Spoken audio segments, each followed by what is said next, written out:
when you went in front of the mirror today to put your vibhuti or to comb your hair or to put your bottu, did you think of my message? Did you think whom are you seeing? How are you seeing? What is the method with which you are seeing? Isn't it?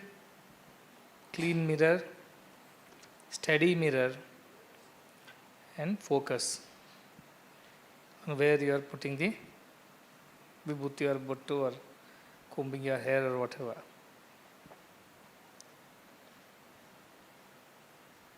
See, this Ashtanga Yoga of Patanjali is also the Raja Yoga.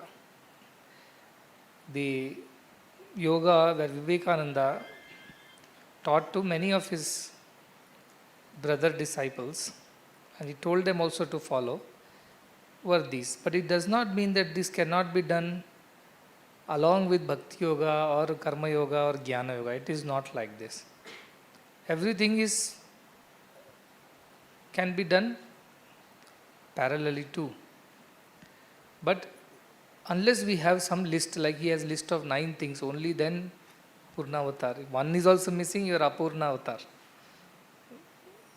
So there is some way they have codified this whole thing so that people remember that all this if they follow, then that is the Ashtanga Yoga. 8 steps are there, and in each step there is a description of why, how you have to do that. This is simply for the sake of helping us remember, keep it in our memory, all that which needs to be done. When you do that, then there is a possibility of attaining that which you are aiming for. So there is a list, that is the method of the yogis.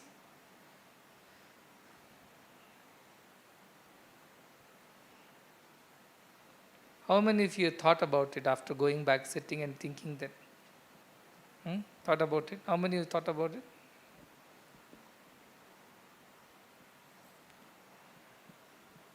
How many thought? This many thought. How many spoke about it to each other or to anybody else? And how many did something about it? Really went back and thought, okay, let me practice all these things and let me take time to do some breath control. Let me take time to sit down and do some focus. How many thought about? How many actually did that? 1, 2, 3. Biggest number was how many? Heard. Second lesser number was how many thought?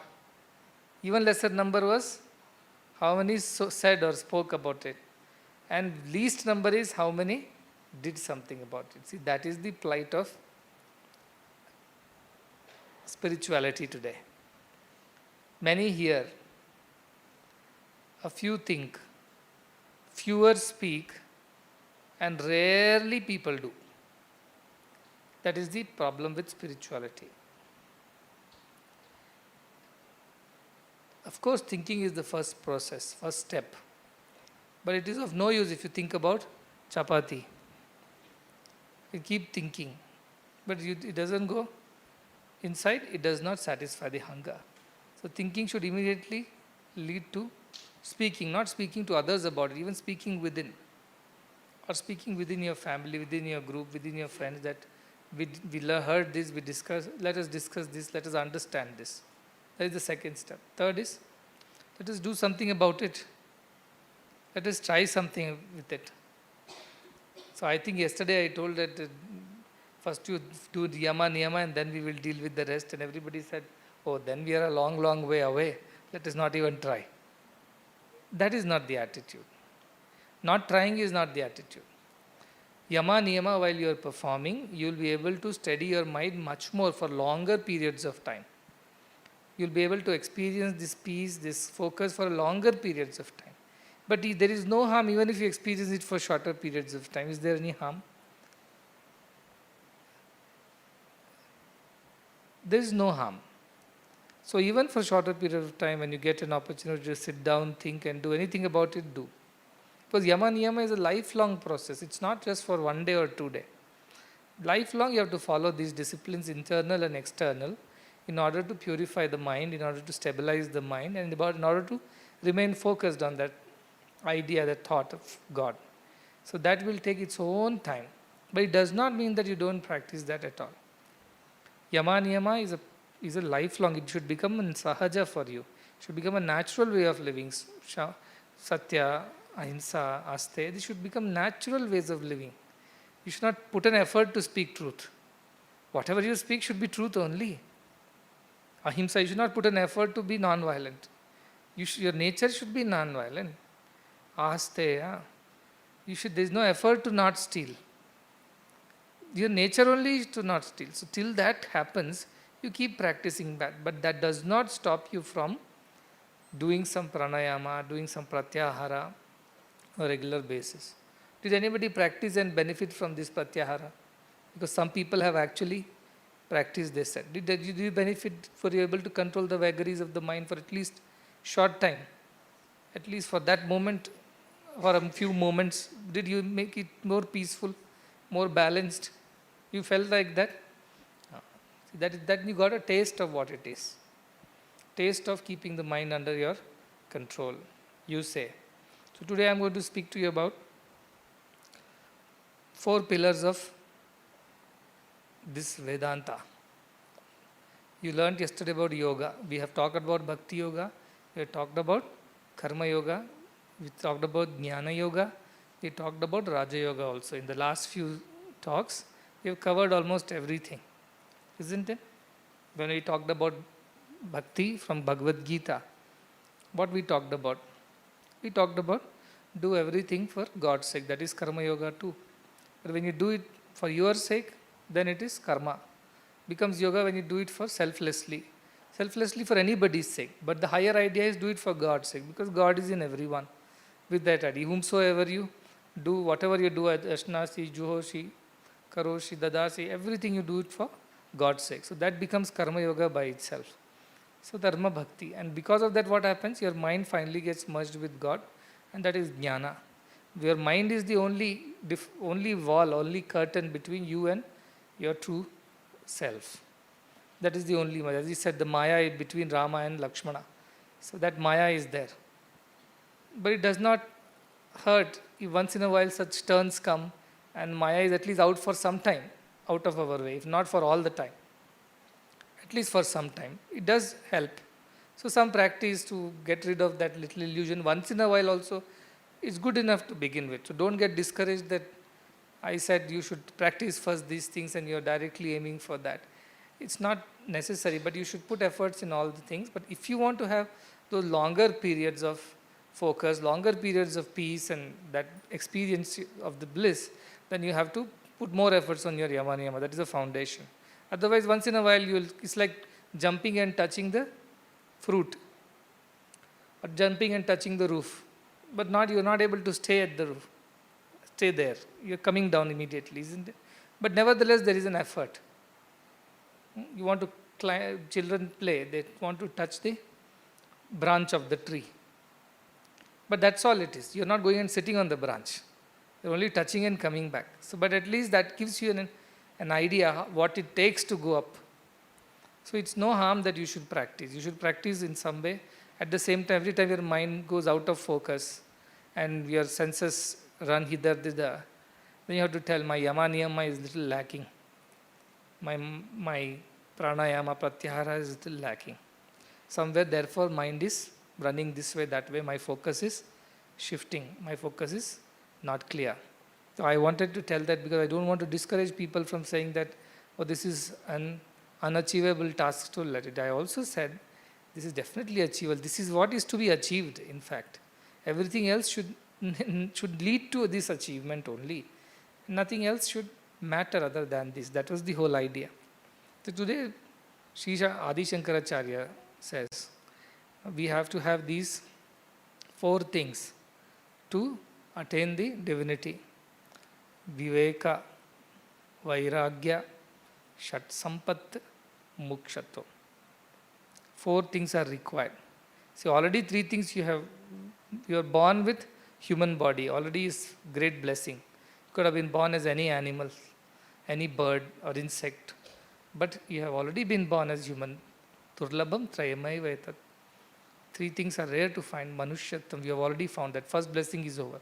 Now how to lead this Manushyatam, how to lead so that it takes us to Mumukshatvam and to further using the company of the good, it leads us to moksha itself. So Adi Shankara says, Viveka is the first step to keep on discriminating. Is this leading me to my highest goal? Suppose I have to go to Bangalore, not in the present circumstances, but general circumstances. What will you do? You'll go to Chikbalapur and you'll go to the bus stop and ask for which bus goes to Bangalore. And somebody will say bus number so and so goes to Bangalore, and the other bus number so and so goes to Kadiri, let us say. So what will you do? You will choose the bus number, that bus number which takes you to Bangalore. It is simple. That is Viveka. Viveka is everything. Every discrimination is Viveka. When you think this is red and that is brown, that is Viveka only. So nobody can say, I don't have Viveka Shakti. That is not true. Viveka is there for everyone. Even an ant has Viveka. But it uses it only for its physical or biological, only for that need. Beyond that it is not. Or maybe to some extent some mental pleasure or pain. Beyond that it does not use its Viveka. It cannot think, is this real or unreal, is it divine or it is worldly, is it leading me to spirituality or throwing me into the world back again. It cannot think like that. Animals are not given that kind of a higher Viveka. Lower Viveka is there for everyone, including baby also has Viveka. Small newborn has Viveka. It knows what is pleasurable and what is painful. When it's hungry, it knows it needs food. Instinctively, we all know. Everybody knows. So Viveka is not new to anybody, but it is to be used for the higher discrimination that is given only to man. Many people ask me, animals also commit, they also kill and eat each other. They also do all kinds of things, they may harm other creatures. Are they not incurring sin? They cannot, because they don't have the higher Viveka. They have been spared because they're living in by the instincts of the nature. They are controlled by the nature. See, animals sleep in their own time. They eat in their own time. They're everything. They have a reason and season for everything. But man eats anytime, sleeps anytime, does anytime whatever he wants. Because he has the power to control his thoughts and intelligence. He has the higher intelligence, which is Viveka. But these animals don't have the higher one. They simply go by the instincts. So for them, no papa. They cannot be born again and suffer again in another birth. That doesn't apply to animals. They simply go by the law of evolution as the nature commands, controls. But human beings have been given this higher Viveka. They know that this is worldly, this is not spiritual, and this can lead to rebirth and another round and another round. And they all know that. Animals don't know all these things. They have not been given. They have only been given at a lower intelligence, lower Viveka. Where I'll get my food? Is this my enemy or my friend? Will this situation be harmful or helpful? These kind of things they can decide for their biological needs. That's all. Beyond that, it is not given to the animals. But to humans, the Viveka is far more developed. Like human brain is developed, human speaking skills are developed, walking skills are developed. So many skills are developed in human beings compared to animals. Likewise, this Viveka, this intelligence is also a developed intelligence in humans compared to animals. Therefore, they should be able to discriminate between what is right, what is wrong. And when we use that for the higher discrimination, that is when it is called true Viveka. Nitya, Anitya Viveka, they call it. What is temporary, what is permanent. That Viveka Shakti is given to humans. Now, whether you use it or not, it's up to you. It's up to you. You have so many things that you may or may not use it. You have a pen in your pocket. You may choose not to use it, or you may choose to use it. So that way Viveka has been given to all creatures, and to humans the higher Viveka is given, the developed Viveka is given. So the first thing Shankaracharya says that use that Viveka.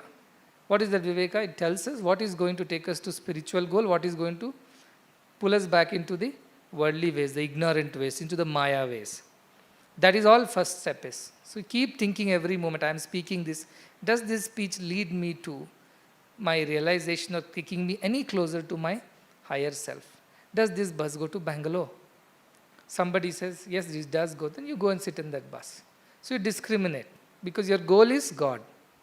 And if you want to realize God, then you have to keep asking this question, Every day, every moment. Don't just ask when you come to satsang, Swami, I have a question for you. You ask this question to yourself every day. What I am doing, is it leading me to the following of yama niyama? Is it helping me to control my mind? It is helping me to get closer to God. So ask this question. This is very, very important. The second, like this table has 4 legs. The second leg is Vairagya. This is your best friend. Viveka and Vairagya are your 2 best friends. You call, so many people say, they write in letters, Swami, my best friend is not talking to me. Please convince him to talk to me. Some are children are there, they make friends in their own classes and my best friend is not talking to me. Then I think, who is the best friend? Viveka and Vairagya are the best friends. They should always talk to you. If they don't talk to you, then you are in trouble. If other best friends don't talk to you, it might be beneficial for you in a way. It will cut down some of your ego, some attachments, some expectations. But if Viveka and Vairagya, your 2 best friends, don't talk to you, you are in trouble. So Vairagya is the other friend. Vairagya, what it does, it helps us to get rid of that which Viveka tells us. Viveka says, this is not good. Immediately our friend Vairagya goes, picks it up and throws it out of the window. So that is the friend. Vairagya is the other friend. These 2 friends should be on your right and left side all the time.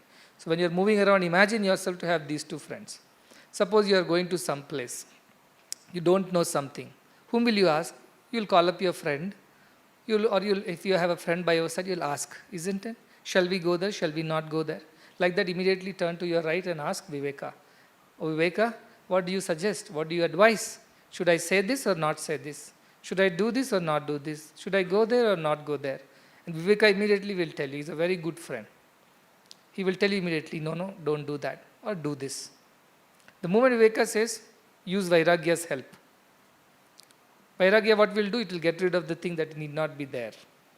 It will help you not get attached to things which Viveka does not advise.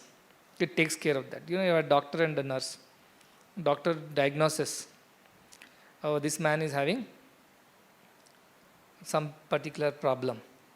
He needs a tablet or an injection. What does nurse do? Immediately gets an injection and gives it to you. Administers the medicine. Immediately nurse follows the doctor's advice. By itself, nurse does not do anything. Can any nurse do anything on her own? She is not qualified. She is not entitled. She is not allowed to do, authorized to do. She will do only if the doctor asks to do. So doctor is the Viveka. He says, diagnoses and tells, this is the problem, this is the solution. And what does Vairagya do? Like a good nurse, good assistant to Viveka. Immediately goes and does it. But you are the decision maker. Suppose doctor says, no, you have this problem, you need this medicine, get it from the nurse. She will give you an injection. You say, no, I don't want, and walk away. What can nurse do? She's not going to run behind you with an injection. She'll say, patient ran away, what can I do? So doctor will ask, what happened to the patient? Nurse comes and says, he ran away. I couldn't give the medicine. Then doctor says, oh, then how can he be cured? He has to suffer with stomach pain. That's exactly what is our situation. When the Viveka tells, this is what is the problem, this should be done and not done, immediately Vairagya should follow and finish the work. But if we in between come, that's why I said Viveka is on one side, Vairagya is on the, you are in between. If you don't allow the Viveka's command to be followed by Vairagya, no use. Viveka's advice is all waste. So think like that, that these 2 are on your either sides. And one without the other is no use. Viveka tells you, Vairagya does not do, no use. Or Vairagya does something without Viveka, that is also no use. Some people understand Vairagya in totally a different way. No, they don't understand. Many people think, give up this world, give up the worldly things. Means first thing they do is resign from the job, divorce your wife, abandon your children. That is not the Vairagya. That is Vairagya without any Viveka. With Viveka, what will tell? No. Learn to accept everything as God's plan for your evolution. Now understand how you can deal with them in a detached way. They belong to you. You must look after them. In a greater drama of God, He has given this role to you as a husband, father, or a son. So you use Viveka, then you can deal with it correctly. But many people, what they do, they think it's their Viveka that they're telling them to run away. And they run away. Not that they find peace elsewhere. They don't find peace. because they're not developed enough to handle that aloofness, aloneness, solitude. They cannot handle. So they will end up in wrong company somewhere else. So for that, Viveka and Vairagya have to go together. These are the two legs of the table. But can the table stand with two legs? No. So they need a third leg also. Third leg is Shat Sampat, they say. Shat Sampat, six Sampattis. What are the? Stocks, bonds, building, bank account, car, gold. These are not Sampats. These are temporary, so they cannot be in spiritual context. Spiritual properties are these six. Shama. Shama is mind being in control. Mind is not going to demand things from you and command you to do what it wants, but you will listen to the mind. That is Shama. I always give this example. If you have a dog, should you take the dog for a walk or should dog take you for a walk? You should take the dog for a walk because you have to train the dog not to pull you and push you and do as it pleases to do. You are on a horse. Should you ride the horse or should the horse take you wherever it wants? You are a car. You have a driver. Should driver drive according to your command or you should go wherever driver wants to take you? So mind is only to that extent. So mind should listen to you. That is Shama. That will help you to keep the mind in its place and command the mind correctly. If you get that, you are wealthy, they say. You have a wealth, spiritual wealth. First wealth is Shama. Right? Dhamma. Dhamma means because mind is under control, your senses will naturally be under control. What happens? Some nice food is made in the hostel. Stomach is telling, I can't take any more. But tongue is telling, no, take one more. One more helping, one more spoon. Rarely does this pulao appear on my plate.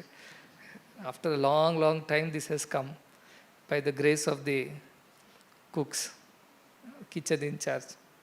So, stomach is saying, don't take more than this. It will be a trouble for you and later trouble for everybody in your room, in your vicinity. Don't. But the tongue, one more. Then whatever you feel it till here. And then suffer with a stomach pain whole night. That is what happens to us. We don't want to do it because your mind is telling that this is enough, but your tongue is not listening. Tongue wants to taste some more, one after the other and the other. Same applies to all the organs, not just for these eyes, ears, nose, everything is like that. I shouldn't listen to this gossip, this is scandalous talks. But somehow, the more I try not to listen to it, the more I listen to only that and everything else I don't listen to.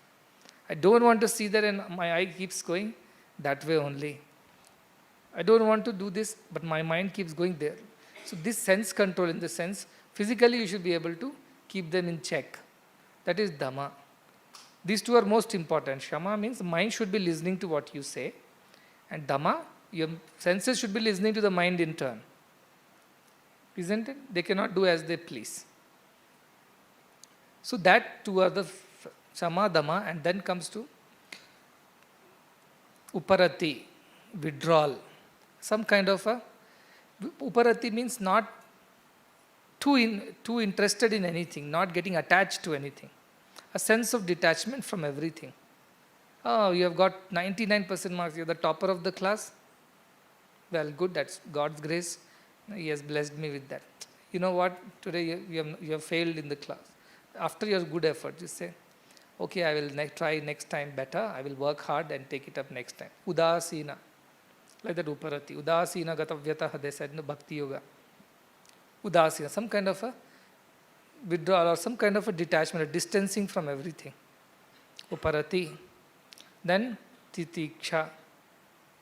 Titiksha means I am able to bear whatever comes right or wrong as with equal mindedness. Some kind of a forbearance.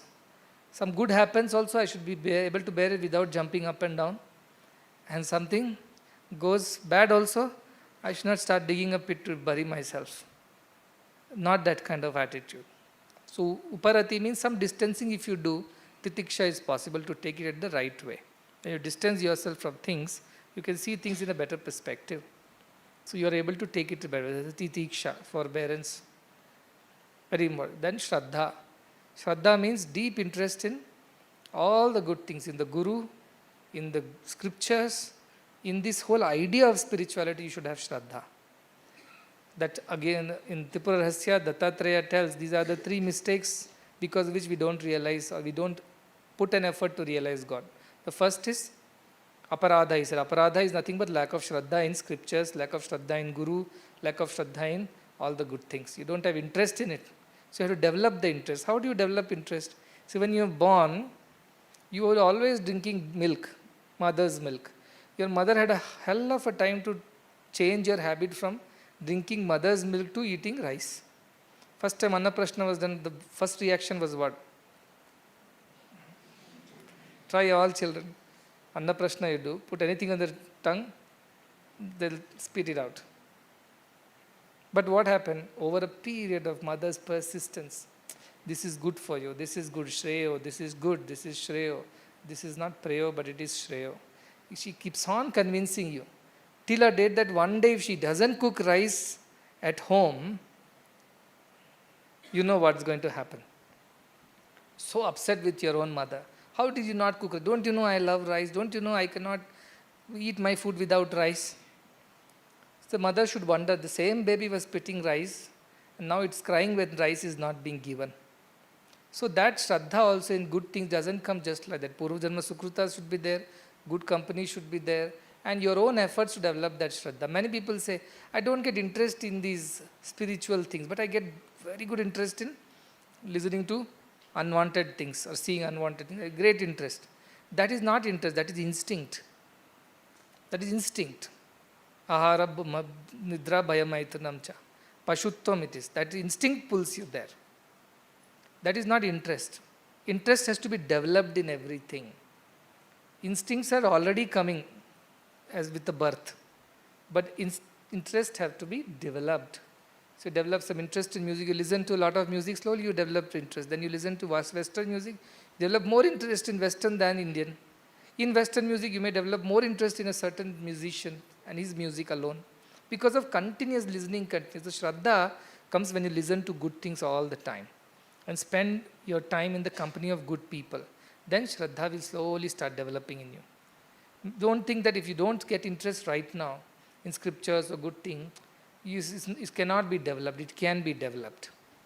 It can be developed. So Shraddha has to be developed with lot of good reading, Swadhyaya you do, Satsanga you do. Slowly Shraddha will come. Initially you have to force yourself. Like the mother's force feeds the child rice. And finally a child left with no choice eats rice because anyway mother is not giving milk. It's hungry. So what it will do, it will take rice and eat. But after some time it develops a taste for that rice. Likewise, we develop taste for good things. That becomes Shraddha. After Shraddha, Samadhana. In all situations. Sama means, again, equal-mindedness. In all situations is equal-mindedness.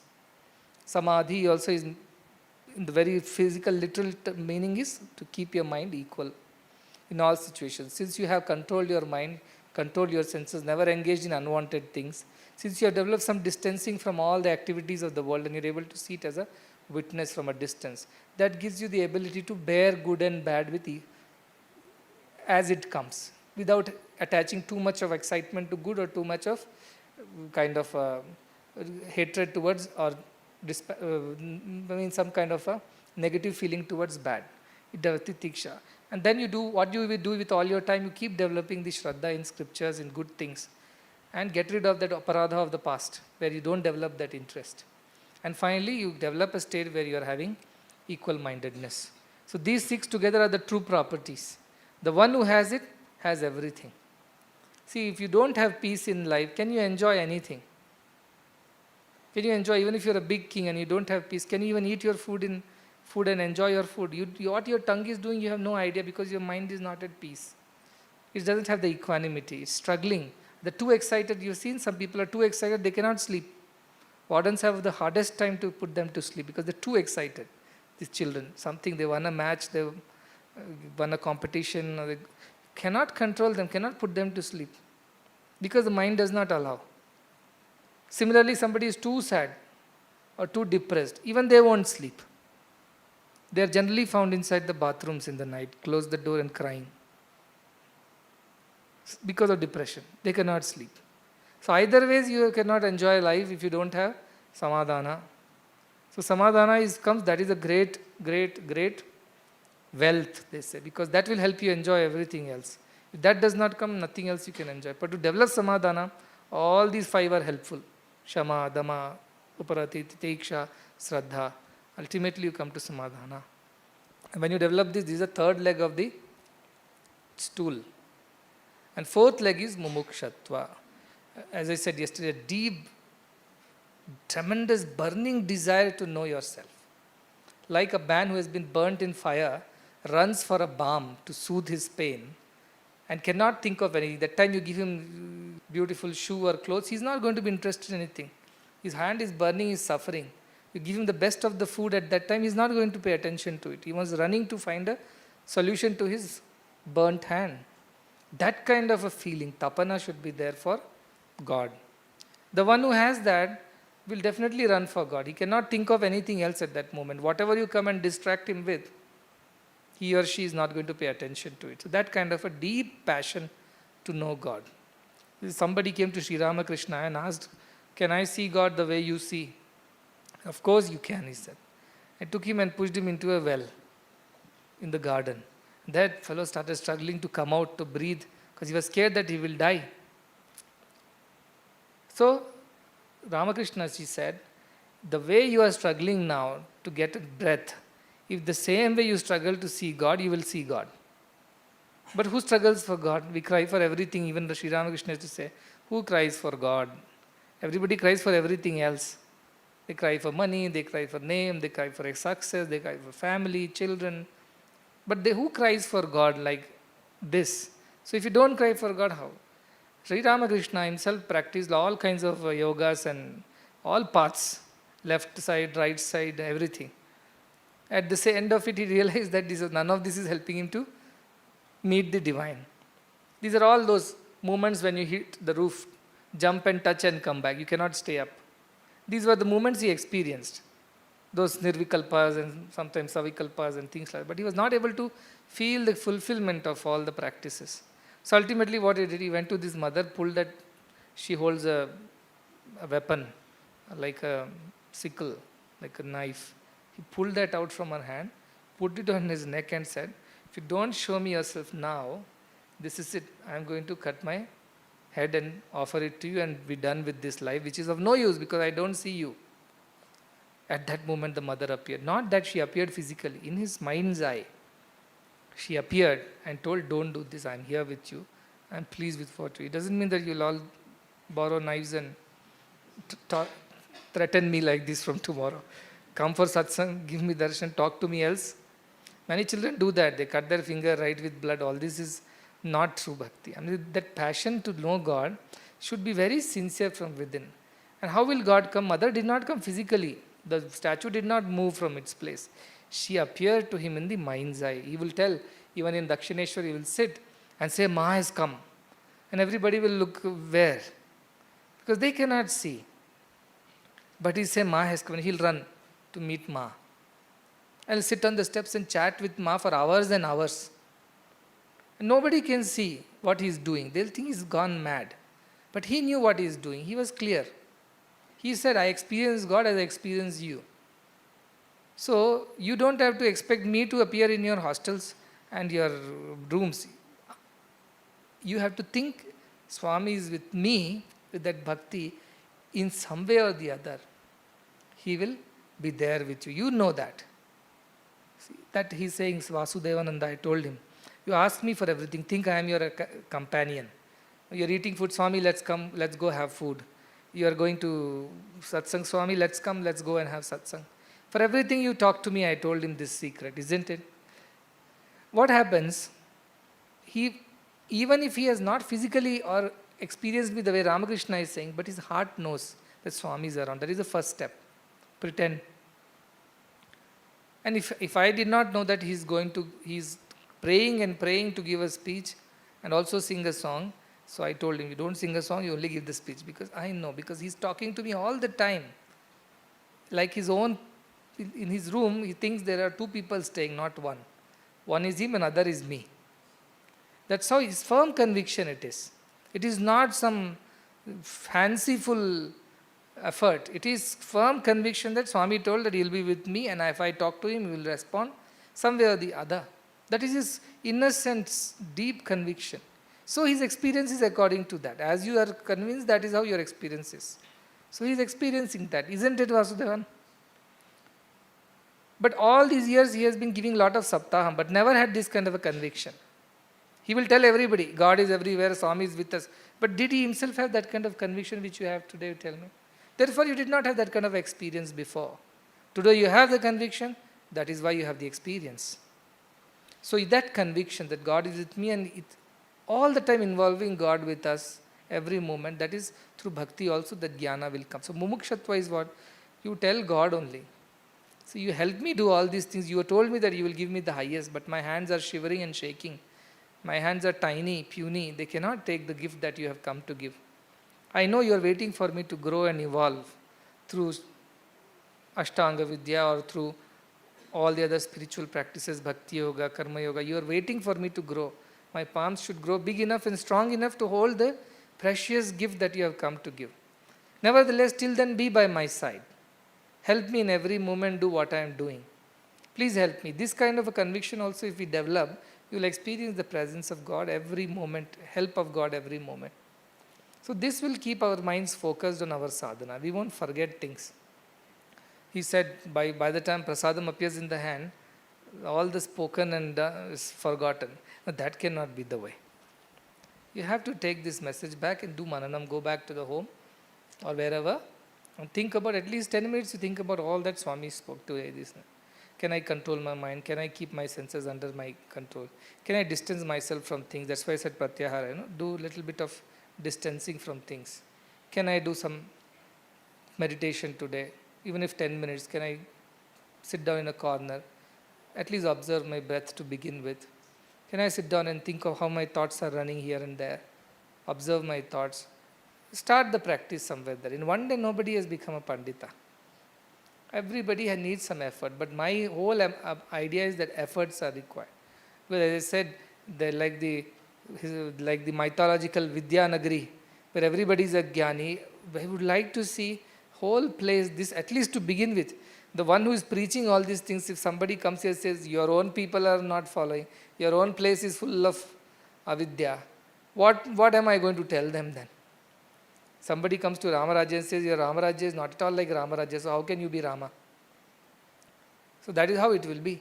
So if we put practice and put efforts, then it's possible that we start experiencing some of these, at least for short moments we'll experience that peace, that bliss, that oneness. It may not stay for too long because it all depends on all the basic practices. But the longer you keep doing it, slowly its intensity, its time will increase till it becomes sahaja for you to any moment decide to be that way. That will come naturally with the passage of time. So do that. Effort is very, very important, and I want everybody to take this effort very seriously. And this will come with effort. Little effort you put, grace will come. Many people can complain to Guru. Guru, you are being very gracious to that person. You are not being gracious to me. That is wrong. The extent of grace that you enjoy is only to the extent of efforts that you put. Grace is equal to all. But if you put more effort, suppose you finished the previous assignment, then I am ready to give you the next assignment, isn't it? Suppose you come and say, I have not finished the previous homework. What will teacher say? First finish that. Then come, then let us talk about next.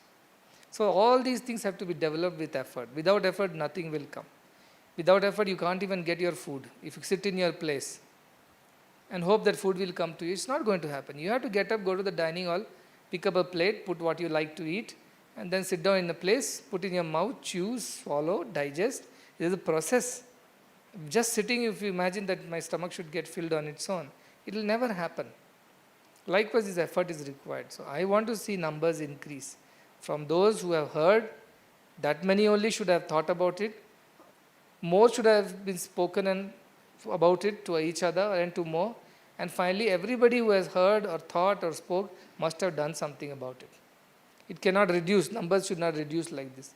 In fact, I ever expect that if you have heard, you would go back, and there are so many more who cannot come every day.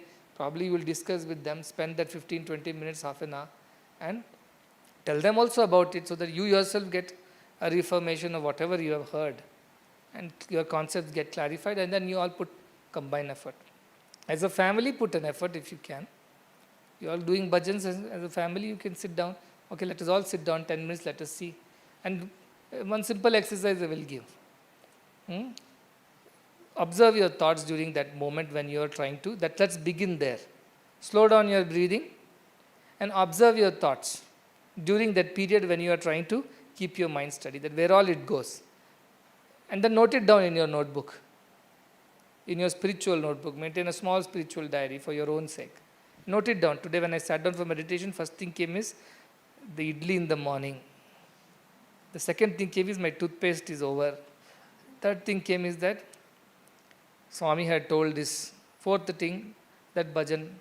Fifth thing, you see the series of things your mind is thinking.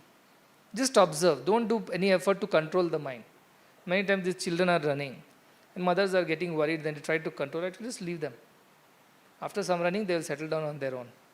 Leave them. That's what I tell them. Kada? I'm not telling that the more you force the mind, the more it will do tantrums, throw tantrums at you. So just observe the mind, note down those 8, 10. Do this exercise and come tomorrow. Sit down for those 10 minutes and observe where all your mind goes. It means your mind is engaged in how many things right now. So how do I engage it, how I disengage it from all these things is the next effort. Suppose every day the first thing in your mind that comes is the food and food and food alone. I can't think of anything other than what I ate for breakfast or what I would like to eat for lunch and what I hated for the dinner. It means so much your mind is stuck in that Annamaya Kosha. Your consciousness is stuck in the Annamaya Kosha. It's not able to move up from there because topmost 70% of your thoughts are occupied by food. Then something else. So like this, you keep observing your mind. That is the first step. You should know where the problem is, right? Diagnosis you should do for yourself. Self-diagnosis, self-audit. So sit down and diagnose yourself. Where my mind is most interested. Over 1 week, you will come to know the pattern, how your mind moves. So those who are Tindipothus, you will know that 70% of your thoughts were related to some food item or the other. Those who are very intellectual, they remember 50-60% of their mind was always thinking about some intellectual thought or a debate or an argument or a book that they read. Those who are bhajan people, as I said, because they involved so much, probably 70-80% will think of the bhajan that they sang right, wrong, or about the practice. Maybe some 25-30% of the mind will think about what Swami has been saying. But 70-80% of the mind will do all these things. Keep observing and make your mind aware that you are thinking of all these things. Finally, what you should tell, mind, you are thinking too much about these things. These are just natural things that should come by and by as a part of life. You try to think more about spiritual things. Why can you slowly start thinking that you are born out of divine, you live in the divine, and you will merge in the divine? Can you think a little more than Aham Brahmasmi? Let us speak about it. Have a conversation with your own mind. That is what the next step of meditation would be. First step is observation. Do it for a week or 10 days. Just write it down, whatever you're seeing. You'll come to know where your mind is. So you can diagnose and you can do something about it. The Viveka will tell you, see, your mind is doing all kinds of things. Vairagya will help you get rid of those things which are not necessary. Next step, what you have to do is that have a discussion, have a conversation with the mind. Mind, listen, I've been observing you for last 1 week. This is what I've found out about you. Let's have a frank talk, an honest talk about how we want to improve ourselves. So let us think of these things more and these things less and these things not at all. Let us do that. Again, 1 more week you write down how your mind responded to this. First 2-3 days it will not respond properly, but slowly it will get used to it. Then another week you keep putting the same effort and say, mind, let us now take one thought, dharana. Let us think of one thought only. Let us see how long can you stay on this one thought. One boy is there, he was talk too much. So they have a competition. Who keeps quiet longer? Whoever keeps quiet longer will get a prize. Parents love this competition, isn't it? They call their children and say, how long will you be quiet? You will get a prize for that. And the child gets fooled into it. Can you imagine the child who has been jumping and fighting and making noise, suddenly becomes very silent because he observes, I have to win this Half an hour I have to keep quiet. My mother said, half an hour if you keep quiet, you'll win the prize. Look how you trick the child into keeping quiet. Trick the mind into keeping quiet. Look, mind, let me see how good you are at keeping quiet. Can you keep quiet for 10 minutes? Let me see. If you don't, then you lose it. Then I don't think you're a good mind. Then the mind will also start responding accordingly. It will start learning to keep quiet and quiet. 5 minutes, 7 minutes, 10 minutes, half an hour. Slowly, it will develop that habit. Why I am saying is that some of them have also written to me that, practically how do I follow this? Idea-wise, it looks very, very amazing. Oh, pranayama, pratyahara, dharana, dhyana, samadhi. 5 steps, 1, 2, 3, 4, 5, that's it. Go to mirror, clean the mirror, put a bindi, that's it. That is the process. But to put that bindi at the right place, you have taken 20 years to learn how to put bindi. How to keep yourself clean and groomed. A small kid cannot do that. Can a 1-year-old fellow go and do that? It's not possible. So you have taken 5, 15, 20 years to reach that stage where you know how to groom yourself and what is wrong with your surroundings. So this also will take time. But this small, simple, very practical exercise. Take a small notebook, pocket notebook. 1 week you sit down for whatever time is comfortable for you, in a corner, in a quiet place. And observe, just keep noting down what your mind does during those 10, 15 minutes. What all it thinks of and how quickly it shifts between various things. The more it shifts in those 15 minutes, the more attention that mind needs. The more, he's a naughty child. He needs more counseling, more grooming, more attention. So you will know for yourself. But also you know that mind is very clever. Some days it will behave so well because it doesn't want punishment. So for those 2-3 days also it will behave very quiet. But don't worry, 4th day it will show its true colors. That is how it is. Like a child, compare it with a naughty child or a quiet child. Your sattvic mind or rajasic mind or tamasic mind, you will come to know. And if you have slept off in the first 2 minutes, you know that this is a tamasic mind. If you have remained awake at least for the 10 minutes but thought of too many things, it's a rajasic mind. If you remain for 10 minutes, thought only one thing or two things at the best, you are a sattvic mind. Then you know how to deal with your mind accordingly. But in 1 day you will not know. 1 week you should observe at least to know the true color. 1 day you go to some relative's house, everybody is nice to you. They serve you nice hot coffee, tea, pakoda, samosa, or they give you good food. Stay for 1 week, they'll be waiting for you to leave. All the love will vanish, all the affection will diminish. In fact, hatred will begin. Likewise, your mind, but at least 1 week you observe minimum. Sages observe it for years. You observe for at least a week. Note down what it does. Next week, next exercise is to talk to mind and say you're thinking too many things. Can you start thinking, reducing those things, and can you think of a few good things? Even if it's music, let us think of good things in music. Think of some musician who has reached God because of this music. Think something like that. Take a line, one line, meditate on that line, contemplate on that line. What does the line convey? Anything. After that, you slowly come to a thought that mind, let us not think of anything. Let us just stay. Let's see who stays quiet longer. Teach that to mind. It will observe for some time, it will not do. Note it down, how long it could stay quiet. Then another, like this week after it. Another week finally you teach the mind, think of this one, Aham Brahmasmi. Or think of, I am divine. Let us focus on that thought. So like this you train the mind over a period of time. A lot of these lockdown challenges are there. So take a mind challenge for this lockdown. 1 month mind challenge. What will you do 1 month? Divide it in 4 weeks. What will you do 4 weeks? First week, just observe the mind. Second week, have a discussion with the mind. That let us think of one thing, not too many things. Third week, try to quieten the mind. Keep quiet for those 10 minutes. Let us not think of anything. Any thought comes, throw it out of the window. Good thought, bad thought, throw it out of the window. Fourth week, think of this principle, that you are divine. Mind believes that you are divine. I am divine, I am divine. Your mind will really, really start minding whatever you are saying. It will listen. It's a training. Like you train a child, train anybody, train yourself in music. But keep it consistent. 3 days you do, 4th day you get this is not for me. Then you are back to zero. Again you have to begin from the same thing. Will you do this effort? Or you put this effort and tell others also to put this effort. And as I said, there is no particular time, place and situation. Whichever time is comfortable, preferably in one place, one time is good. It will remain consistent. But even otherwise, you're busy with something, wherever you find that little quiet time, go to a corner and sit down. Should we not spend that much time on our own spiritual growth? We are spending time for everybody's growth. Annapurna is distributing food to all the people who are hungry. Trust is sending away whatever it needs to do for everybody. We are all busy doing everything for everybody. Should we not spend that 10-15 minutes for ourselves? We clean our body. We spend those 10-15 minutes. Hopefully everybody is spending to clean the body. Are we not? 15 minutes we spend to clean our place where we stay or reside. Should we not spend 15 minutes to clean our mind every day? That is what is important.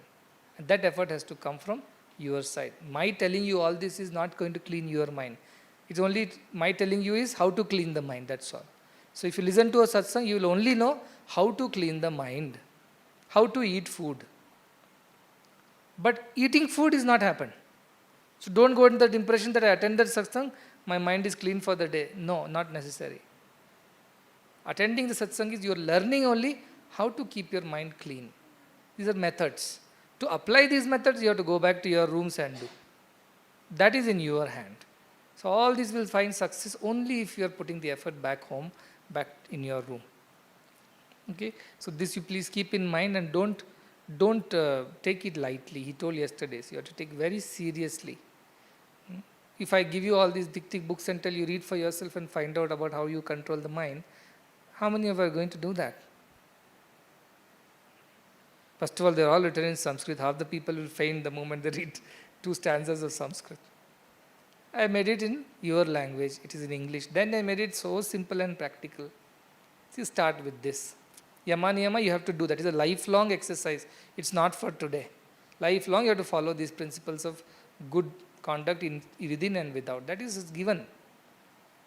Apart from that, about the mind control, I am telling these other things which you, if you practice slowly, in that also I am making it practical, saying don't straightway try to attain samadhi.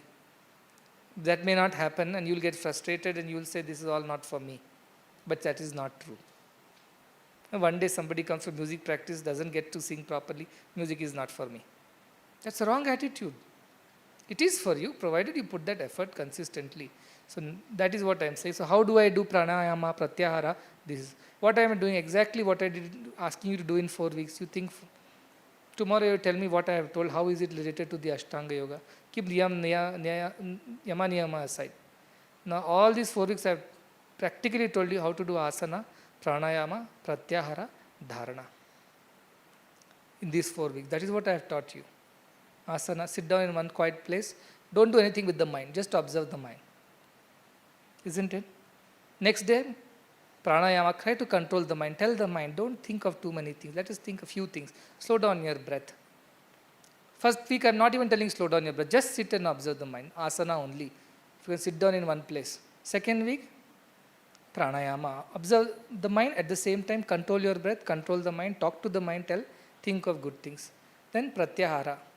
Discard everything. Think of one thought. It could be any thought that is dear to mind. If you sit with the child wants to talk about a cartoon or talk about some game. Okay, talk about it. But have only one conversation, not 10 conversations. Third week. Pratyahara. Dharana. Fourth week, only one thought. I will choose the thought. Mind, you will not choose this time. 1 week you have chosen the thought and we had a discussion. Now I will choose the thought. The thought is that we are divine. And let us sit on this thought, dharana. Let us bear this thought, hold this thought for some time in our head, discarding everything else. Then comes dhyana. The thought becomes you. You become the thought. And after that, there is no thought at all left. So these 4 steps, 4 weeks. While yama niyama goes on every day, every week, every year of your life. These other things should go. And if you fail by chance, don't give up. That's all I mean. Don't give up. If you give up, there is one. Uttishta jagrita prapya varanni bodhayat. Kathopanishads, clarion call. Yama tells, what is the quality of that person who wants to reach me? Uttishta, Get up, don't keep sitting and in the means spiritually sitting and not doing anything. Jagrita, be awake, alert, and prapya varan nibodhayata. Till you have attained it, don't give up. That's all I am saying in English. So these 4 weeks you practice, and let us see after this 30-day challenge, how do you come out of it? Whether you have conquered it or it has conquered you again, like it has conquered you for so many births. Are you again the slave to that, or this time at least you have mastered it? Let us see. Okay? I'm not going to ask you what you have thought, what you have not thought. That is between you and yourselves, your mind. But keep noting down. Something good will come out of it. Practically it will come out of it. You keep doing. If you do that, then I will speak about more things. Otherwise, what is the point in me going on saying things which is not going to be used at all?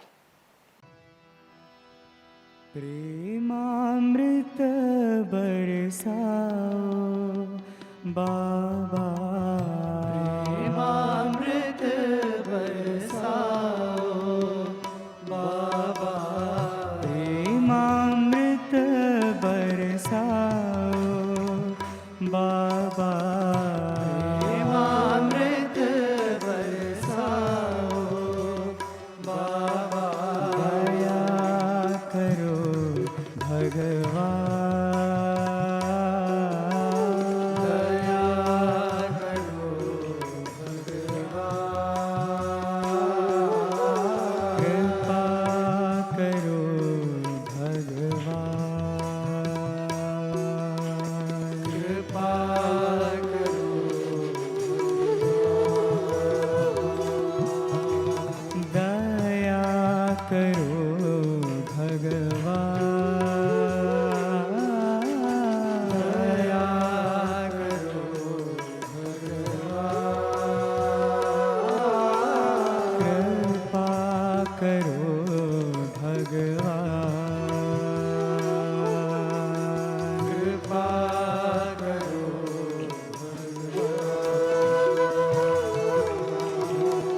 तुम्हारी दया बिन कैसा जीवन, तुम्हारी दया बिन कैसा जीवन, तुम्हारी दया बिन कैसा जीवन, तुम्हारी दया बिन कैसा जीवन, रोम रोम में बसने वाले राम, रोम में बसने वाले राम,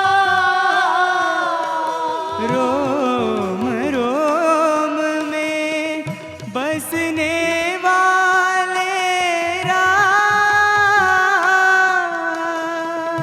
रोम रोम में बसने वाले राम, जनन मरण से पार उतारो, जनन मरण से पार उतारो, जनन मरण से पार उतारो, जनन मरण से पार उतारो, दया करो भगवान,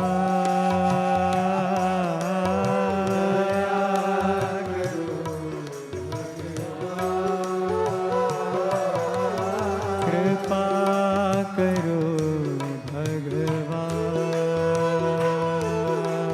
कृपा करो भगवान, दया करो भगवान,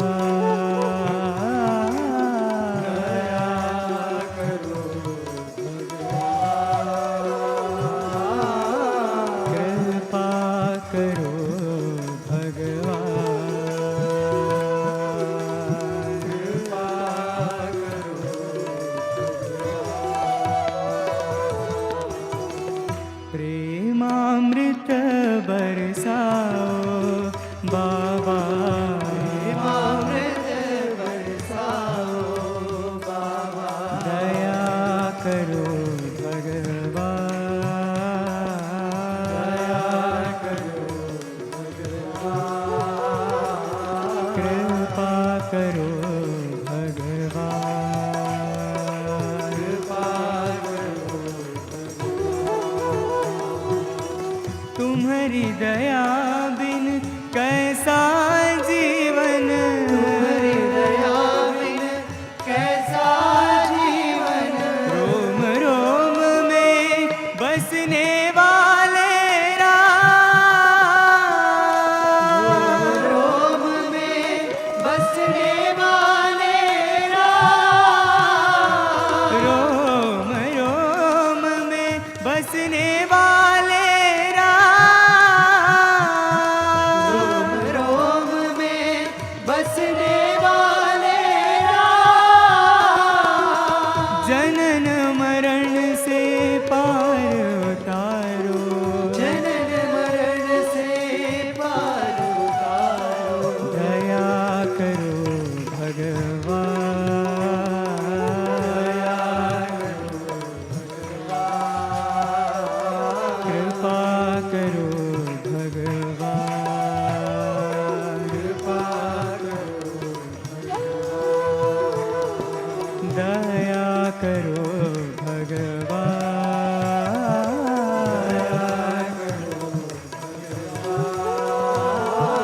कृपा करो भगवान।